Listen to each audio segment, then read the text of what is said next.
A iluminação da granja influencia no conforto das aves. O tempo de exposição à luz, a intensidade, a distribuição e a cor da luz afetam o comportamento dos animais e, por isso, a escolha do programa de luz deve seguir alguns critérios.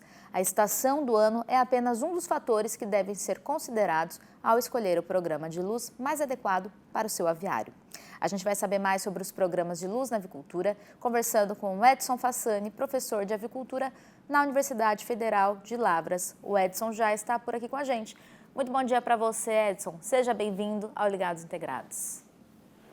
Bom dia a todos, muito obrigado pelo convite. Nós é que agradecemos a sua participação aqui com a gente, Edson. Vamos lá, então. Hoje, a gente sabe que existem granjas muito modernas, o produtor pode controlar tudo ali no painel, ali no celular, enfim, graças à tecnologia é tudo controlado. Ventilação, iluminação, a ambiência, né? É tudo controlado. Agora, ele pode controlar a luz, ele sabe qual é a luz que ele quer oferecer ali para as aves, qual é a luz que ele quer colocar ali no aviário dele, mas quando a gente presta atenção nas discussões sobre bem-estar animal mais recentes, a gente percebe que existe uma orientação aí no sentido de que essas aves estejam expostas em algum período do dia, da noite, enfim, a uma luz mais natural, a um ambiente mais natural, mais parecido com aqueles que elas encontrariam na natureza. O que é que vem mudando em relação à iluminação, ao ambiente natural, quando a gente fala em bem-estar animal na avicultura? Correto. Quando a gente pensa em iluminação em avicultura, a gente tem que fazer uma distinção no tipo de ave que a gente está criando, né, que o granjeiro está criando. Ele pode estar criando tanto galinhas poedeiras, né, produção de ovos, como ele pode estar criando frango de corte. Então, frango de corte ou a galinha poedeira, cada um desses tipos de criação vão exigir iluminação própria para aquele tipo de criação. O frango de corte, por ser um animal que ele vai ao abate precocemente, né, ao redor de 40, 42 dias, né, todos os machos e fêmeas aí são frangos de corte vão para o abate. Quando a gente pensa em luz, é apenas luz para esse animal ter conforto de consumir ração, né, fazer as suas atividades ali normais, sem estar no escuro, jamais, portanto, ela está só relacionada a isso. Mas é claro que nós temos também que a luz pode influenciar o comportamento dessas aves durante esses 40 e poucos dias de criação. Então, nós temos que pensar a intensidade da luz que vai ser fornecida para essas aves, que não pode ser muito escuro, ou seja, poderia fornecer uma luz muito tênue, que seria assim uma penumbra. Então, isso seria ruim para a ave, para ela conseguir se locomover e enxergar, né, os comedouros, os bebedouros. Dá para a gente notar nas imagens que os equipamentos, eles são todos assim de coloração amarela, vermelha. Isso eu preciso de luz para que as aves enxerguem esses equipamentos. E por que eles são vermelhos e amarelos? Porque são as cores que as aves percebem muito bem. Elas são muito atraídas por essas colorações amarelo, vermelho. E, portanto, eu preciso também fornecer a luz, né, a iluminação ali, lâmpadas, no caso de galpões que são fechados, né, os galpões dark house, para que elas consigam, então, se orientar adequadamente e consumir alimento para se nutrir e consumir água adequadamente aí para o seu crescimento. Então, a luz é fundamental para isso, mas ela é para crescimento, então não está relacionada a outras funções. A gente precisa pensar também que assim, então é só acender e apagar a luz e fornecer uma quantidade ali, sei lá, o que era o antigo, né? As recomendações antigas de fornecer às vezes 24 horas de luz num galpão, porque o que se tinha de pensamento antigamente era quanto mais luz, mais tempo a ave comendo, mais rápido ela ganha peso, né? Então isso era o pensamento mais antigo. E hoje, quando a gente pensa em bem-estar, eu tenho que pensar assim, isso é natural para a ave? Isso seria o que ocorreria na natureza? Né? Isso não seria natural, 24 horas de luz. Então, pensando em bem-estar, nós temos sim que dar um período de descanso para essas aves. Elas necessitam descansar também, né? Então precisam de um período de luz, de escuro mesmo, e depois um período de iluminação que ela vá exercer suas atividades. Então, nós temos hoje esses pensamentos voltados ao bem-estar. Você disse algo interessante logo no início da sua resposta, a diferença entre o manejo dos frangos de corte e o manejo das galinhas poedeiras. A gente sabe que a tecnologia favorece cada vez mais o manejo, a gente sabe que a genética também favorece cada vez mais o manejo. Mas, para as aves desempenharem o seu melhor potencial genético, elas precisam encontrar um ambiente favorável para isso, que permita isso. E como você disse, quanto mais parecido com o ambiente natural dos animais, melhor. Nesse sentido, eu te pergunto o seguinte: as galinhas poedeiras, dependendo da época do ano, o dia mais longo, o dia mais curto, isso influencia ali na capacidade das galinhas de botar ovo, né? Como é que o produtor pode agir, então, nesse sentido? A iluminação, ela tem que variar quando a gente fala em galinhas poedeiras para simular um dia, dependendo da época do ano? Sim. Então, no caso da galinha poedeira, daí nós temos, diferente do frango, nós temos dois momentos dessa ave, né? Então, a galinha poedeira, a gente tem que lembrar que ela vai ser um animal adulto. Ela vai chegar à fase adulta e ficar botando ovos ali enquanto ela estiver nessa fase produtiva.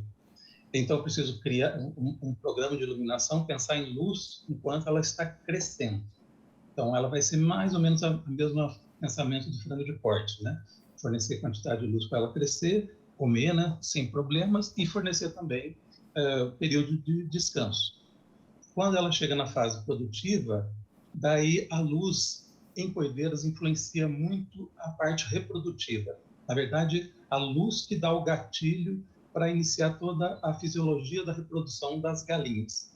Então, quando as galinhas são criadas, por exemplo, nas regiões que a gente tem muito distinto o que é verão e o que é inverno, em comprimento do dia, principalmente na região sudeste para baixo, né, aqui no Brasil, nós temos uma distinção grande em período luminoso do dia, luz natural, né? Então, essas frangas que são criadas agora, de janeiro para junho, eu tenho pintinho agora em janeiro, e esse pintinho vai se tornar uma galinha lá em junho.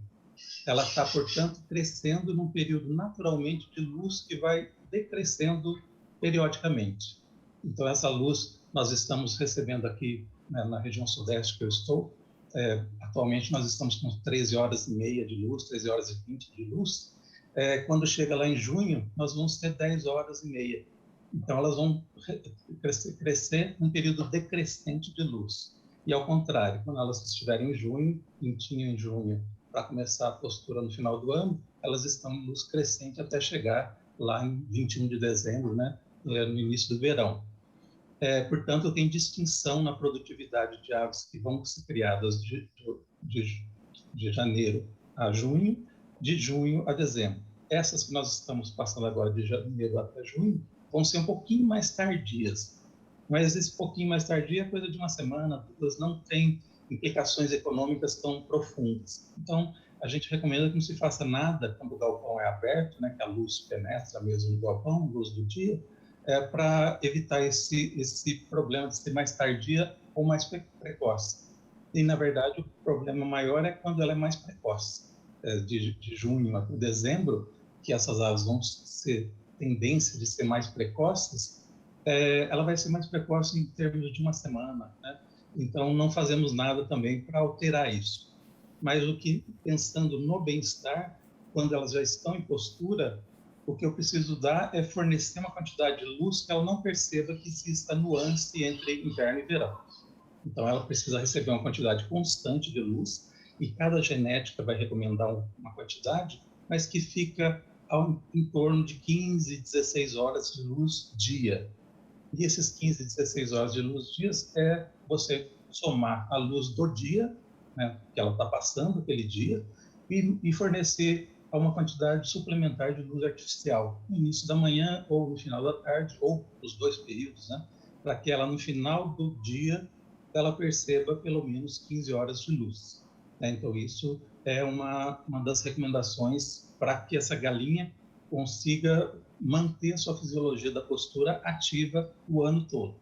E é por isso que a gente vê, por exemplo, muitos produtores rurais menores, né, produtor de ovos livre de gaiola, mas em pequena escala, ou aquela galinha caipira, que ela tem muita sazonalidade, porque os produtores não se atêm a esse problema da luz. Então, quando chega lá para a época de quaresma, falta um pouco de ovo, porque as galinhas deixam de botar, porque está se aproximando, né, do outono e inverno, e com isso falta ovo no mercado, né, nesse quesito de pequenos produtores.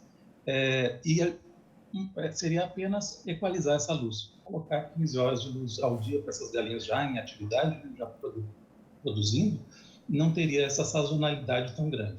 Mas tem que saber também como aplicar essa luz, né? Assim como o frango de corte, nós temos que saber a intensidade dessa luz, que não pode ser muito alta e nem muito baixa. Então, para galinhas tem que ser aí por volta de 20 a 30 lux de fornecimento, e lux seria a medida da intensidade luminosa, e a quantidade diária. Só que a quantidade diária, quando a gente pensa daí sim do lado do bem-estar, eu não posso apenas... estamos, por exemplo, 4 horas da manhã. Eu falar, o programa de luz vai iniciar às 4 horas. E ir lá acender a luz, ou colocar um timer para acender essa luz, né, como mais recomendado. O timer vai acender a luz, mas vão acender essas luzes de uma vez. E ao final do período de 15 horas, pode ser lá por 20 horas da noite, né, 21 por aí, apagar a luz de uma vez também. Então, isso que é contra o bem-estar. É como que a ave vai perceber o início do dia e o fim do dia. Nós recomendamos que isso seja feito, né, e todas as organizações de bem-estar recomendam que isso seja feito gradativamente, como imitando o início do dia. No início do dia a gente sabe, começou a amanhecer, você percebe que está amanhecendo e chega lá a determinado horário, às 6 horas da manhã, tal, você já sabe, o dia amanheceu, né? E à noite também, ele vai entardecer até chegar no período de escuro. Então nós temos que fazer essa adaptação, que ainda é difícil para todos os produtores, fazer essa imitação de reduzir gradativamente a luz para apagar e aumentar gradativamente a luz para acender. Isso é um novo momento que a agricultura toda de postura está se adaptando a fazer essa atividade. Ô Edson, a gente tem um minutinho final aqui. Para encerrar, eu gostaria de te perguntar o seguinte, falando sobre a produção de frangos de corte, quando a gente fala da produção de frango orgânico, frango caipira, frango verde, aí é um pouquinho diferente. Essas aves precisam sim de um tempo expostas à luz natural e não artificial, né? Correto. É normal que essas aves que são criadas em período dito alternativas, elas, por terem acesso à área externa, necessidade de área externa, elas vão ter necessidade de receber luz natural mesmo. E, principalmente em sistemas orgânicos, a luz natural vai favorecer até a síntese de vitaminas, por exemplo, vitamina B, que é dependente da luz do sol, e isso é muito bom para esse tipo de ave, né? Uma produção mais natural e atendendo ao bem-estar. Perfeito. Edson, muito obrigada pela sua participação aqui com a gente. Uma ótima terça-feira para você. Eu espero que você volte muitas outras vezes para a gente seguir falando sobre a iluminação nas granjas de frangos, viu? Muito obrigada. Até uma próxima. Por nada. Bom dia.